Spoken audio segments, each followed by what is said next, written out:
The future simple tense is an important part of the English language that helps us talk about future events or actions.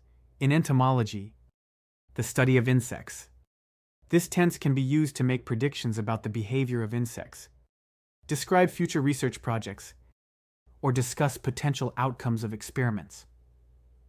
Let's look at some examples of how the future simple tense is used in entomology. 1.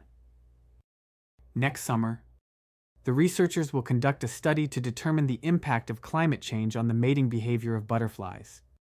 This sentence shows how the future simple tense is used to talk about a planned research project in entomology. 2. If we increase the temperature in the lab, the ants will likely become more active. Here, the future simple tense is used to describe a predicted outcome based on a potential change in the environment. 3. In the future, scientists will continue to discover new species of beetles in remote rainforest regions. This sentence demonstrates how the future simple tense can be used to talk about ongoing or future developments in the field of entomology. 4. By the end of the year, the entomologists will have classified over 100 species of moths. In this example, the future perfect tense is used to talk about a future event that will be completed by a certain point in time. 5.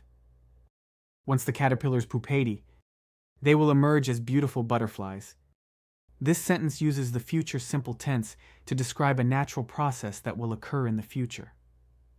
Overall, the future simple tense is a valuable tool in entomology for discussing future plans, predictions, and outcomes.